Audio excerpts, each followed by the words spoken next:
Sección 9.8 Modificador final. Se ha visto ya el uso de la palabra reservada final en el capítulo 2, donde fue usada para modificar una variable y convertirla en una constante con nombre. También se puede utilizar para modificar una clase y un método. En el caso de una clase, se coloca antes de la declaración de la clase, como aparece aquí. Public final, esta es la palabra que estamos aquí comentando.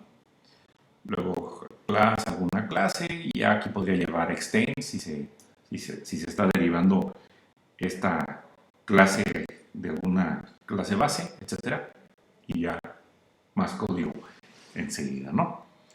Bueno, ¿qué hace este final? Bueno, lo que se logra cuando le pones final a una clase es que no se puedan obtener subclases, es decir, ya no podemos derivar a una clase que tiene el marcador final, o ya no la podríamos extender. Una clase que por ahí es final, de las que están en el API de Java, es la clase math, M-A-T-H. Por ahí esa es una clase que, bueno, pues tiene algunos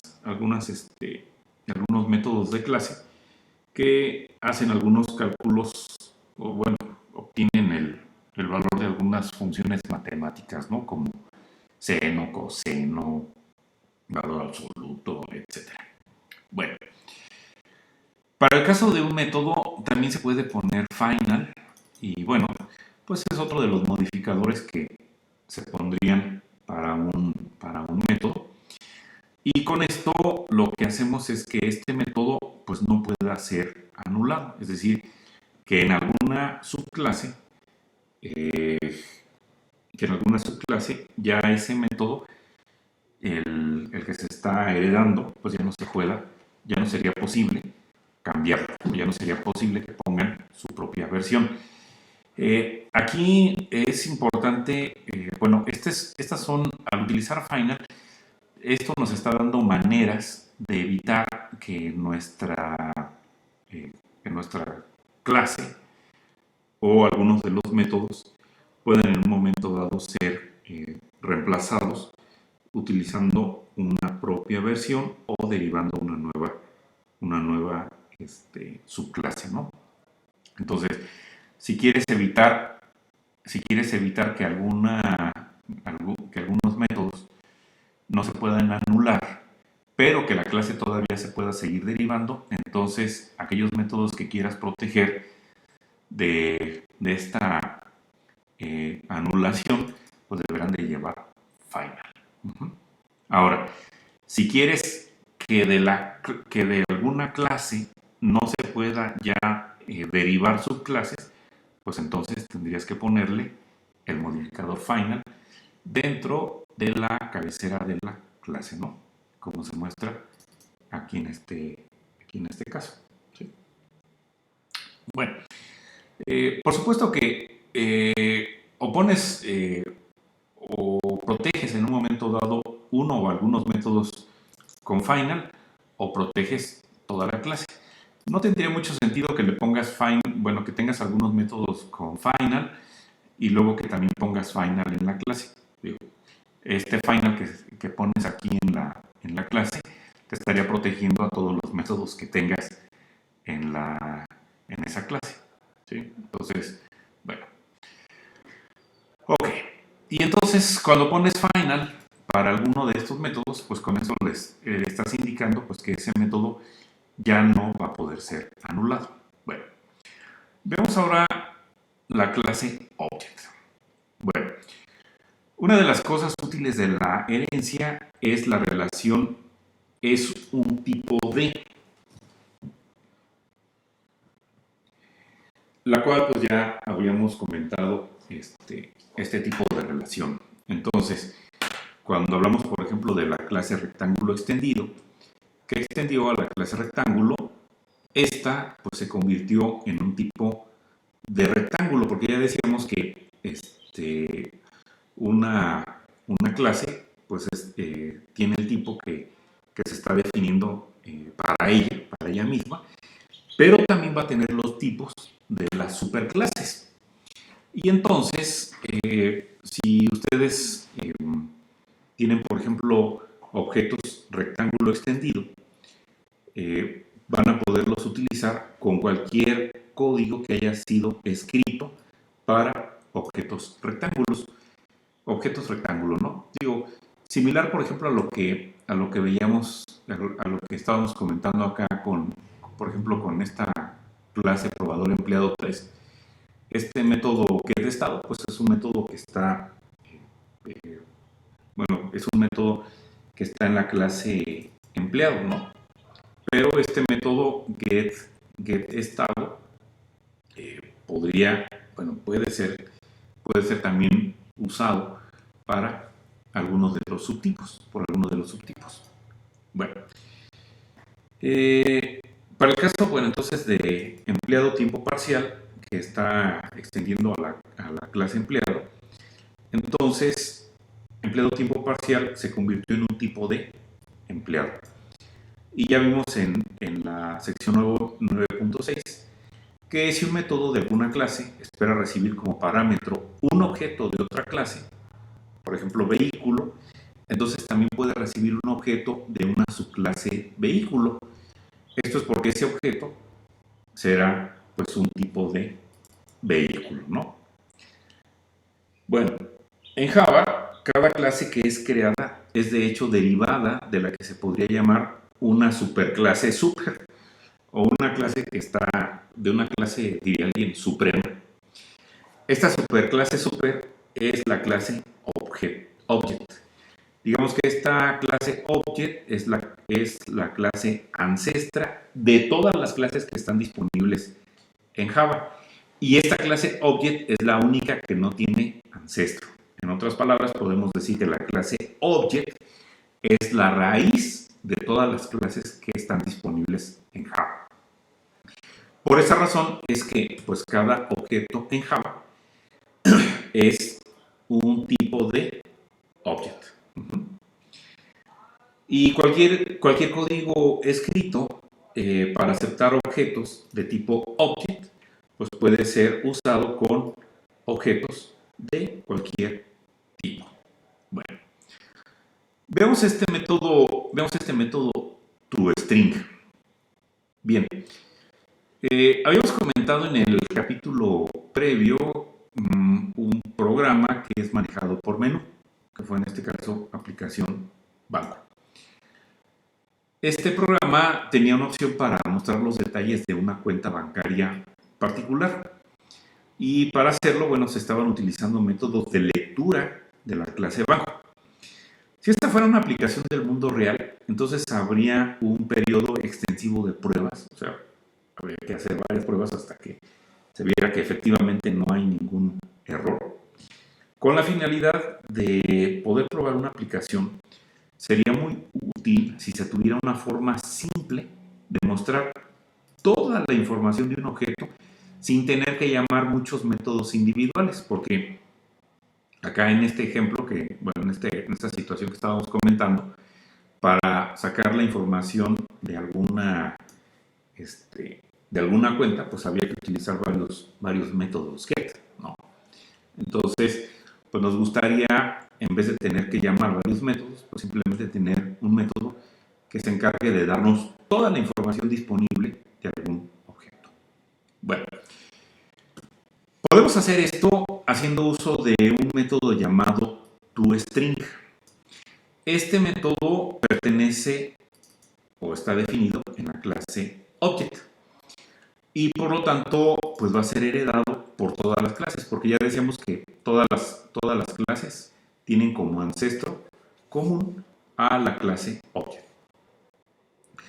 Pero podemos anular esa versión la versión que tiene o la manera como está implementado este método toString de la clase object para pues que nos muestre la información que en un momento dado quisiéramos, bueno, pues, los atributos que tenga cada objeto.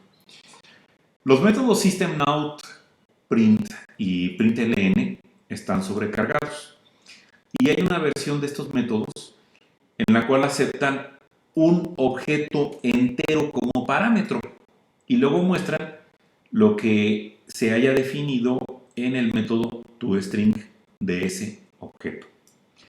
Entonces, para el caso de la clase cuenta bancaria, en la cual ahora queremos un método que nos evite la lata de estar teniendo que llamar a tantos métodos de lectura, nuestra versión del método cuenta bancaria quedaría de esta manera.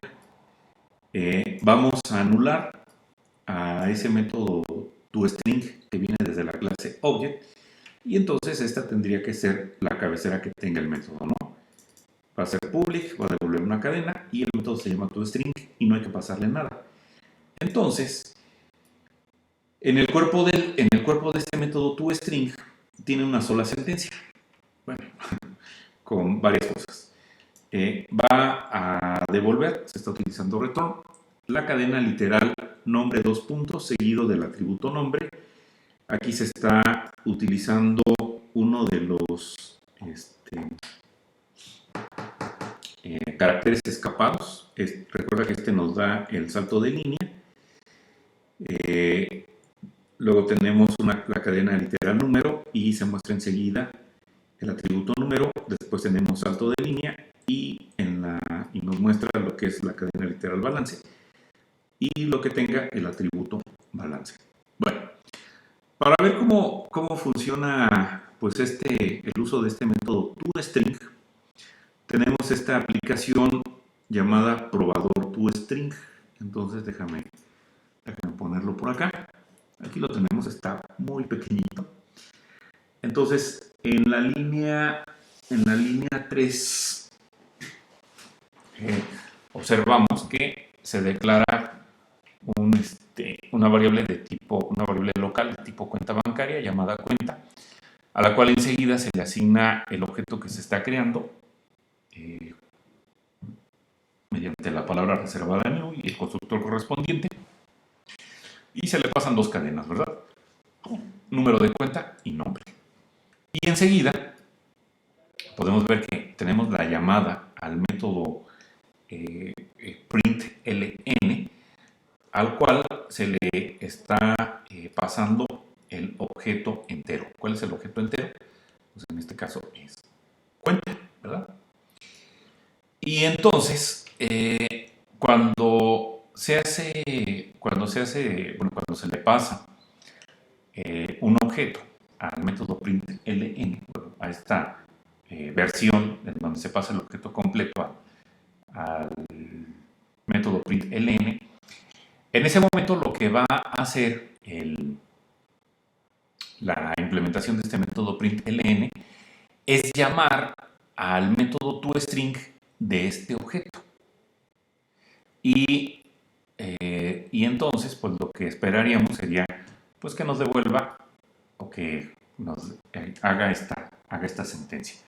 En otras palabras, es lo mismo que lo tengas de esta manera o que termines anotándolo de esta forma, ¿sí?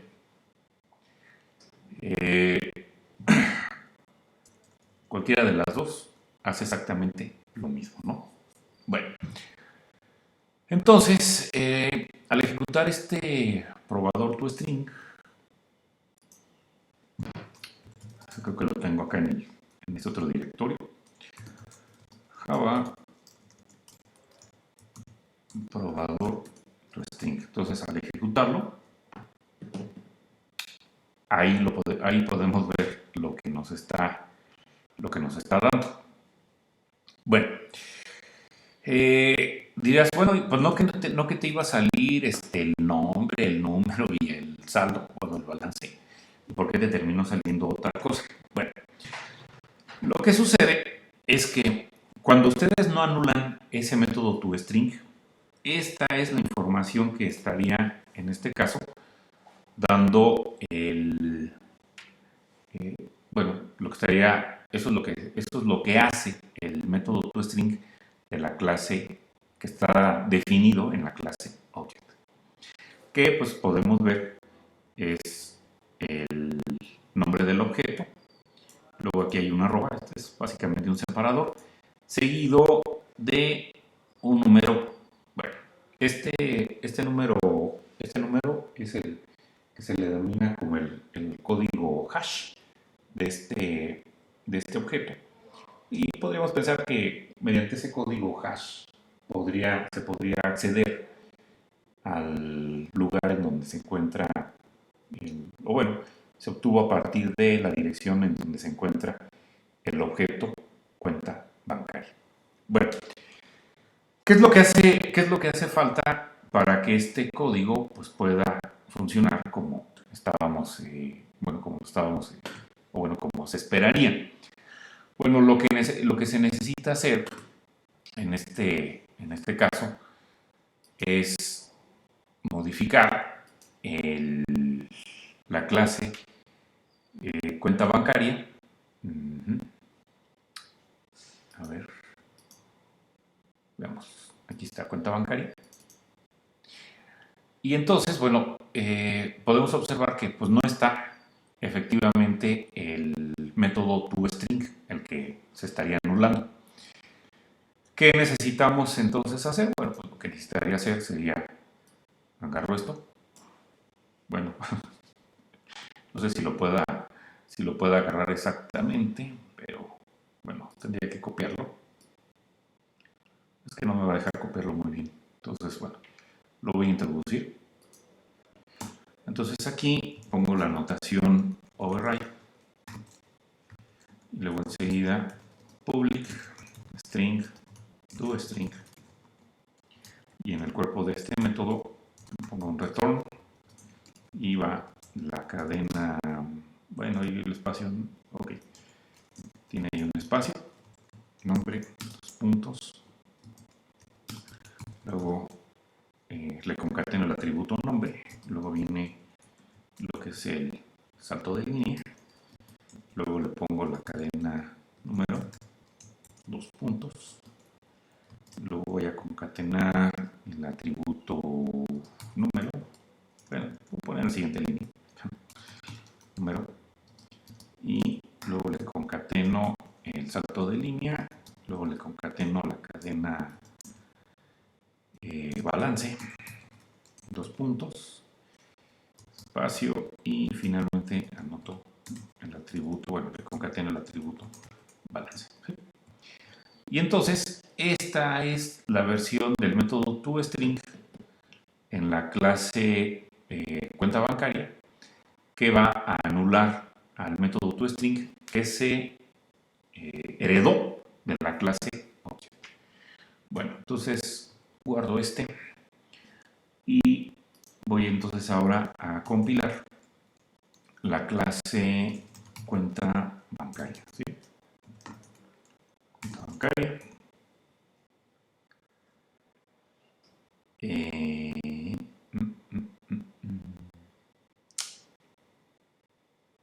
pasó?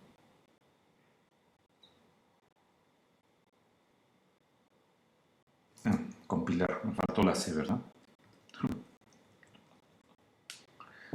Bueno, ya está compilada y entonces ahora al volver a ejecutar la clase probador toString, vemos cuál es la salida que me da.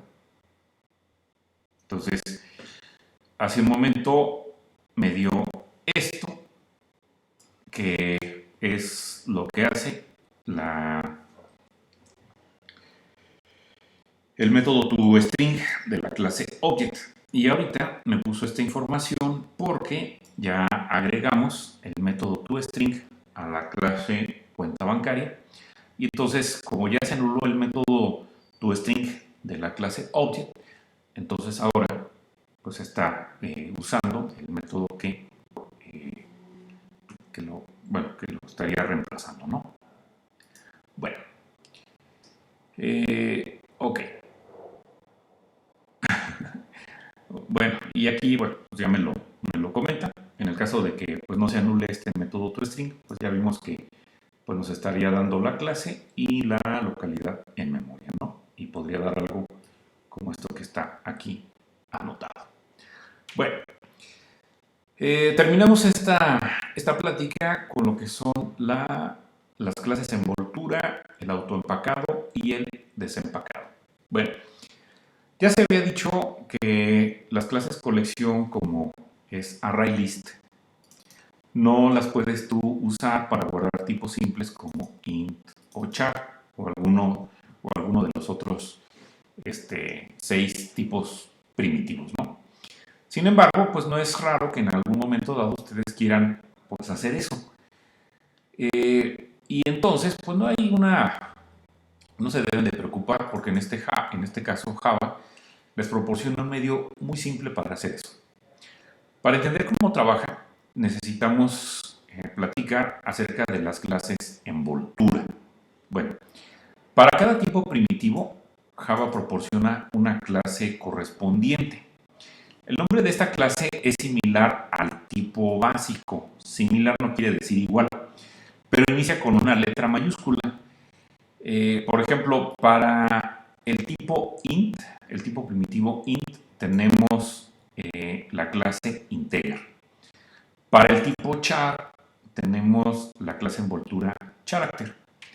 Para la clase float, bueno, para el tipo primitivo float, tenemos la clase envoltura float con F mayúscula y de igual manera, bueno, tenemos para el tipo double, tipo primitivo double, tenemos la clase envoltura double con D mayúscula.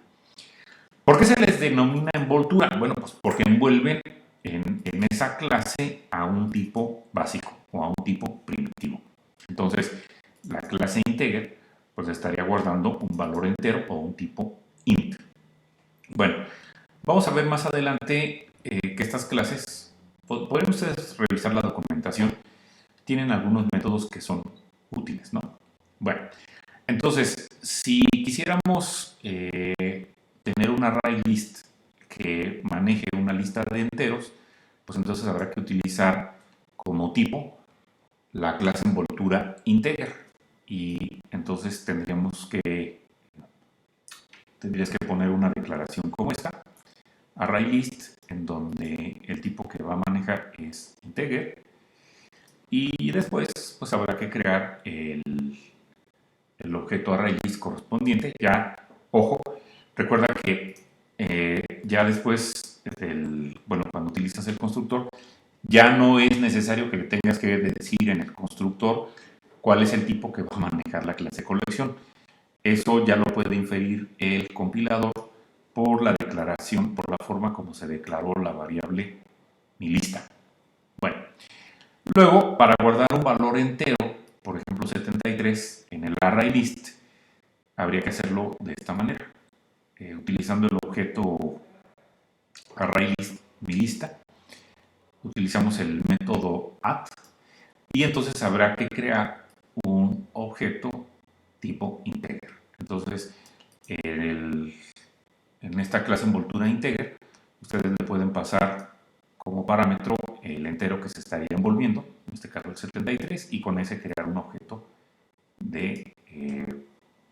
un objeto tipo integer, ¿sí? Bueno, bueno, para el caso de Java, les permite a ustedes usar una técnica conocida como autoempacado. Y este autoempacado es una conversión automática de un tipo primitivo, como por ejemplo el 73, que es un int, a un objeto de la clase de envoltura apropiado. Y entonces, la última sentencia que vimos se puede escribir más simple utilizando el autoempacado. Aquí simplemente se pone el tipo primitivo int y entonces, gracias al autoempacado, se va a tomar ese entero y se va a obtener o se va a envolver con la clase correspondiente, que en este caso es integer. Entonces, esto que tenemos aquí, Java, bueno, el compilador de Java lo termina convirtiendo a esto. ¿Gracias a qué? Al autoempacado, ¿sí? Eso pues es bastante cómodo porque pues, nos evita tener que estar escribiendo tanto código, ¿no? Aquí tuvimos que utilizar el constructor. Aquí simplemente le dices agrégame este tipo primitivo, pero ya sabemos, es lo que se está comentando en esta parte, ya sabemos que con ese tipo primitivo se va a utilizar para obtener el tipo envoltura correspondiente, que en este caso es integer. Bueno, y así como está el autoempacado, también en un momento dado tenemos el autodesempacado, que permite que a partir de la clase envoltura se obtenga el tipo primitivo.